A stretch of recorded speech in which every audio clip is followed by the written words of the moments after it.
Hey everyone, it's me, Ari Dustin, call me Rashid. I'm your anthropologist and sociologist. Hit the like button, share this video, subscribe to the channel, become a member of the channel, donate in the links below, check my novels on Amazon, thank you very much. Quick video. Evildoers can only get away with their evil doing when they have something on the masses. Well, let me say it again. Evildoers can only get away with their evil doing if there's something on the masses. Without collective blackmail, no evildoer can succeed in anything they're doing. With succeed, I mean completing the evil they're doing. Evildoers have abandoned themselves. They've abandoned humanity. They are in a constant survival mode without any regard not for themselves nor others. Such people are dangerous and they have to be stopped. Either you contain them, whether in prison, or you make sure financially they're starved so they don't have any leverage, or I don't recommend this, and sometimes in history they actually took them out. But then the problem comes, how do you know for sure it was evildoer or not? Just know evildoers will not stop. And what's an evildoer? An evildoer is a reprobate.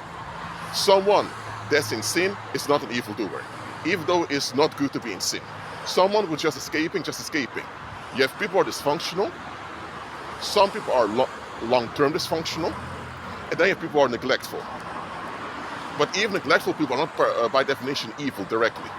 You could be neglectful, that means you're just wicked, and still there's this balance inside of you that reminds you, one minute, what the heck am I doing?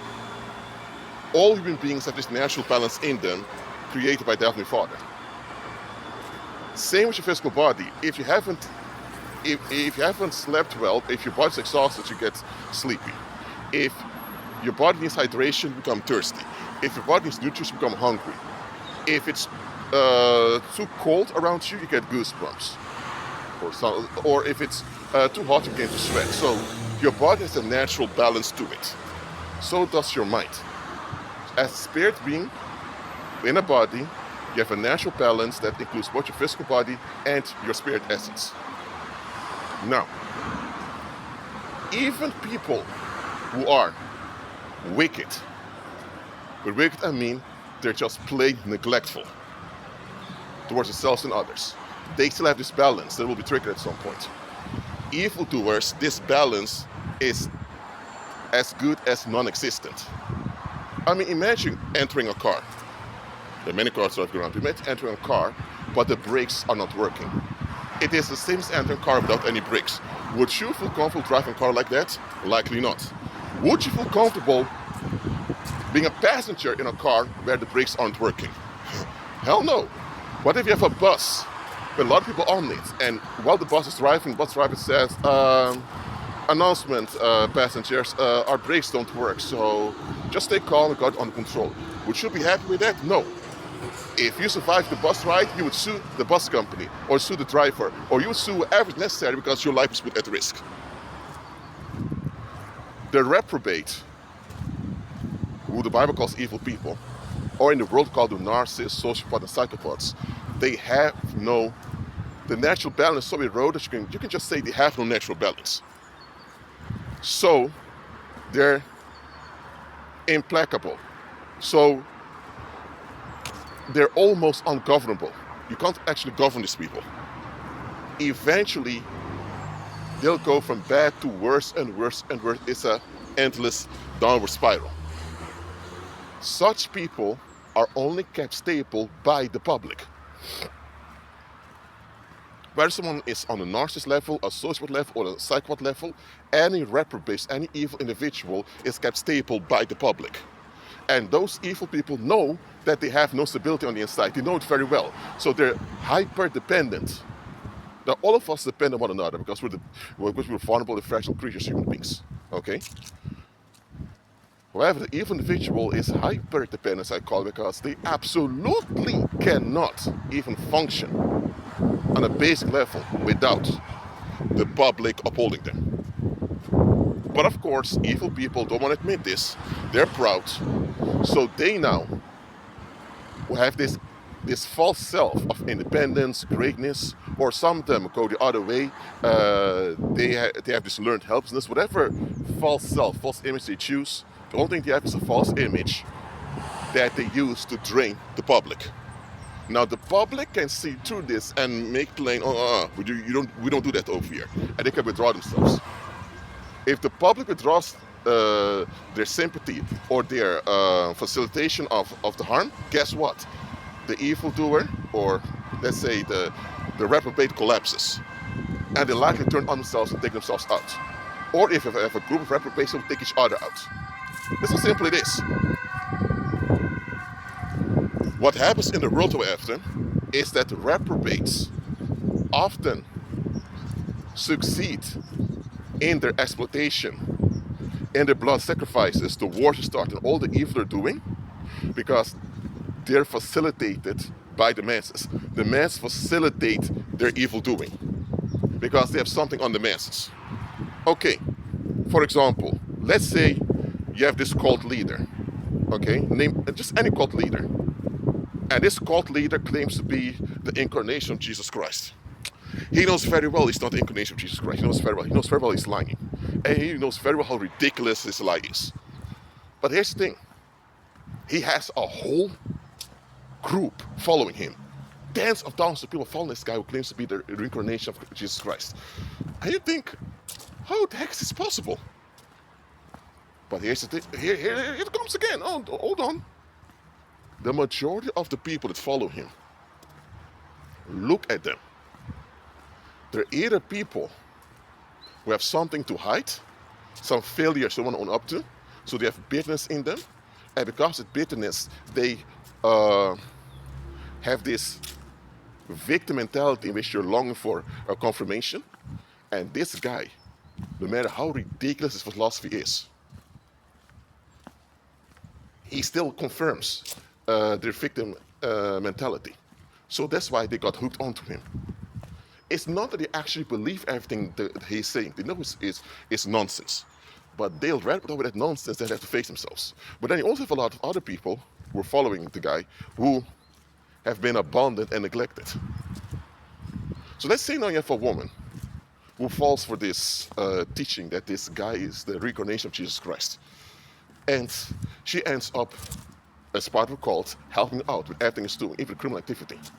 And what if one day the woman is caught and the police does an investigation, find out this woman needs psychiatric help? So even the judge admits this woman can't be held accountable because she's totally messed up mentally. She was messed up mentally when she was recruited, and she became more messed up afterwards. So then the question becomes, okay, she will not go to prison because she was actually taken advantage of. She's a victim that was taken advantage of by the group. That doesn't mean that her participation is okay, but still, she was a victim. But then the question becomes, okay, if she was a victim, and let's say now the policeman goes after the cult leader for taking advantage of this mentally ill, because she was a mental health patient that wasn't diagnosed yet. So this mentally ill woman was taken advantage of by the cult. So now they want to go after the cult leader, rightfully so. Outsiders going to ask, hold on a minute. This weirdo cult leader over here, he had the whole team supporting him. So you have to go after the whole team, and here's the thing. How come that team of that guy was able to succeed so easily? Where are the parents of this woman? Where's her partner? Where are her children, if she has any? Or where are her relatives? Where was the local community? Where was everybody? So now, if they want to go after the cult leader for taking advantage of this mentally ill woman, they will also be exposing their own failures community. And there's one thing fallen mankind cannot handle, and that's being exposed. So now, because going after the cult leader or the cult itself will expose the public, and once the public is exposed, people are going to have more psychological unrest in the public. You're going to have more mental illness, and it's going to end up in clashes in households. You're going to have more domestic violence, more crime. So eventually, the judges they come together, have a meeting, and they realize that if they continue with the case, it's going to backfire on the public enormously. So they decide they're not going to continue with the case, going to dismiss the case. And now you think, hold on a minute, how come you have this cult leader having multiple criminal cases against him dismissed? People may think, oh, is this guy part of some secret society? Is this guy paying off the judges? I mean, it, what goes on over here? Or is this guy some government military operation? People begin to fill in what goes on because they clearly see if a cult leader who takes advantage of mentally ill people, and now there are criminal cases against the cult and the cult leader, but they get dropped over and over again. And you notice that, well, wait a minute, why are these cases dropped over and over again? Let me tell you why. Because to go after this evil doer, the public have to admit that they neglected their own people. They have to admit that they failed. And because the public doesn't want to own up to that, that's what that psycho had on the public. That's why he got away having that cult. I hope this example makes it clear to you. Evil people cannot succeed in anything unless facilitated by the public. Now, people may facilitate evildoers unknowingly. That means they're just being taken advantage of. But nevertheless, they still need to be woken up and repent because it's a bad situation. And there are people who willingly facilitate evildoers because they don't want to be exposed and they just want to be left alone. In any case, it's the public facilitating them. And one thing you to understand about countries: a country can only last as long as they can uphold an image of righteousness. A country that cannot uphold an image of righteousness is a country that will not last because they cannot succeed. People have to believe that their leaders somewhere want what's best for them, despite how incompetent they are, despite that some of them are imperfect. People have to believe that the system has a self-correcting mechanism to correct itself on behalf of the public. People have to believe that the administration has righteousness in it. Then people will be comfortable acknowledging their territory and obeying its laws. And then people will tolerate the administration having a police force to arrest people, put them in prison, all of that. The moment a country cannot hide its crimes anymore, and the moment a country cannot generate this image of righteousness, it's over. That country will face a strong decline. Either the country will cease to exist because the provinces or the place will separate themselves, or there will be a new government coalition generating some righteousness image again. Just know, individual evildoers themselves know that they cannot get away with anything unless the public facilitates it. Now, groups of evildoers, whether they come in the form of corporations, governments, or religious moves, whatever, they cannot get anything done unless they pretend to be on the right side. Most human beings in history that end up complying with evil, they weren't even aware it was evil they were complying with. They thought they were doing the right thing. They were convinced of doing the right thing, even though they felt something was off. But they trusted the leaders. They trusted that they were raised. And that's what evildoers know. You have to convince the public you're on the right side. So the moment they lose that image of righteousness, is over. And here's the thing. Once the image of righteousness has been exposed as just an image, and all the filth is exposed, the public now has the obligation to forfeit it and repent and improve. If the public doesn't do that, they now are willfully complicit in the evil that goes on. And let me tell you, when that happens to any country or any community, it's over with. That will not recover. It may take 2 or 3 generations before some restoration will happen. And about the Western world now, the West is over. And I don't see any restoration coming for the West whatsoever. The Western world as a construction itself was weak already. A combination of Christianity, that's the gospel, and Greco-Roman paganism. That toxic mixture alone was unstable. It was only because they could exploit believers that they were able to facilitate this image of righteousness that it kept reforming over and over again. But now, that with the Gaza genocide and all that goes on, that image cannot be generated anymore. It's over. But I just want to point it out. But apart from this, just know evildoers, individual evildoers, as well as evildoers in groups. And by the way, I didn't say that every organization out there that's leveraged is run by evildoers. It's just that evildoers love to be in organizations like the government or NGOs or religious movements. They love to be in organizations where they can have leverage. So when evildoers come together in groups or when they're out there individually, they need the public to facilitate their evil. And the only way that works is if they have something on the public. That's why some of these cult leaders, they start dating apps where people end up being sexually promiscuous. So if one day the cult leader is caught or the group is caught, they can say, hold on a minute, you want to come after me?